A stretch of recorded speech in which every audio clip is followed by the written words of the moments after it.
अमेरिकी राष्ट्रपति चुनाव को अब महज 3 महीने से भी कम का समय बाकी है। जो बाइडेन के इस रेस से हटते ही चुनावी मुद्दों में भी बड़ा बदलाव आया है।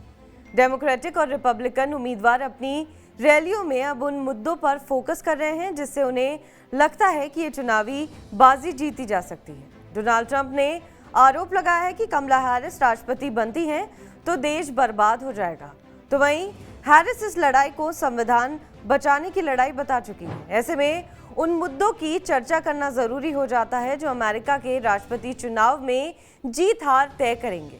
पहला मुद्दा अबॉर्शन विरोधी कानून। अमेरिका में अबॉर्शन के खिलाफ कानून एक बड़ा सामाजिक मुद्दा है। जून 2022 में अमेरिका के उच्चतम न्यायालय ने गर्भपात को मंजूरी देने वाले कानून पर रोक लगा दी थी। कोर्ट ने राज्यों को अबॉर्शन के खिलाफ कानून में बदलाव की ताकत दे दी थी।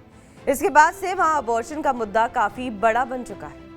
अमेरिका की ज्यादातर आबादी एंटी अबॉर्शन कानून के खिलाफ है, खासतौर पर महिलाएं इस कानून की वजह से कई तरह की परेशानियों का सामना कर रही हैं। राष्ट्रपति पद के प्रत्याशियों की बात की जाए तो जहां कमला हैरिस और उनकी डेमोक्रेटिक पार्टी इस कानून को हटाने और पुराने कानून को बहाल करने के पक्ष में हैं, तो वहीं रिपब्लिकन उम्मीदवार Donald Trump anti abortion law का समर्थन करते हैं। दूसरा मुद्दा है टैक्स।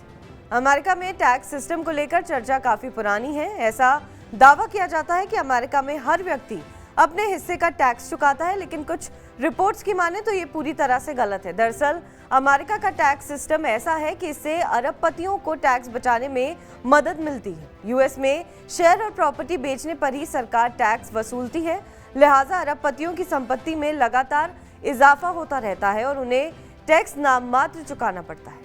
जून में हुई प्रेसिडेंशियल डिबेट के दौरान भी ट्रंप और बाइडेन के बीच टैक्स को लेकर काफी तीखी बहस हुई थी। बाइडेन ने आरोप लगाया था कि ट्रंप ने अपने कार्यकाल में अमीरों को फायदा पहुंचाया है, तो वहीं ट्रंप ने दावा किया था कि उन्होंने आम जनता के लिए सबसे ज्यादा टैक्स कटौती की थी। वहीं अब इस मुकाबले में बाइडेन की जगह कमला हैरिस ने ले ली है और उन्होंने हाल ही में टिप पर लगने वाले टैक्स को खत्म करने का वादा किया था। उनके इस ऐलान से ऐसा माना जा सकता है कि वो आम जनता को राहत देने के लिए टैक्स सिस्टम में बदलाव कर सकती है।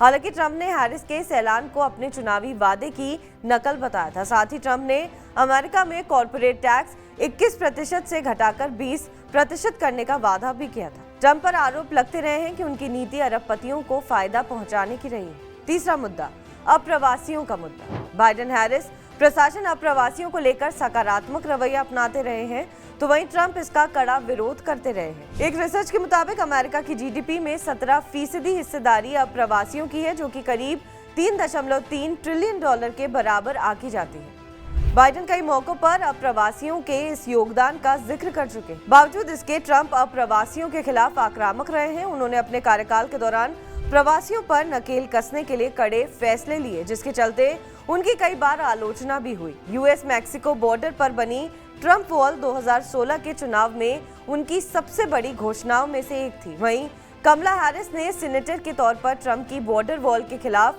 वोट किया था। चौथा मुद्दा इजराइल हमास युद्ध। 7 अक्टूबर के हमास के हमले के बाद से गाजा में जारी संघर्ष को लेकर अमेरिका की दोनों प्रमुख पार्टियां करीब करीब एक जैसा रुख अपनाती नजर आ रही हैं। अमेरिका में किसी भी पार्टी की सरकार रही हो, लेकिन इजराइल के समर्थन में कमी कभी नहीं आई। हालांकि डोनाल्ड ट्रंप का मानना है कि अगर वो अमेरिका के राष्ट्रपति होते तो इजराइल पर हमला होता ही नहीं। उन्होंने कई बार युद्ध खत्म करने पर जोर दिया है, लेकिन कभी भी खुलकर फिलिस्तीन का समर्थन नहीं किया। वहीं कमला हैरिस गाजा में मासूम फिलिस्तीनियों की मौत का मुद्दा उठाती रही है। उन्होंने इजरायली प्रधानमंत्री नेतन्याहू से भी सख्त लहजे में युद्ध खत्म करने की बात कही थी, लेकिन वो हर बार इजराइल की रक्षा के लिए प्रतिबद्धता भी जताती रही है। हाल के दिनों में अमेरिका के लोगों में फिलिस्तीन के लिए समर्थन बढ़ा है। लोग इजराइल को दी जाने वाली आर्थिक सहायता का भी विरोध जता रहे हैं। ऐसे में ये मुद्दा अमेरिकी चुनाव में कितना बड़ा असर डालेगा, ये देखने वाली बात है। पांचवा मुद्दा हेल्थ केयर।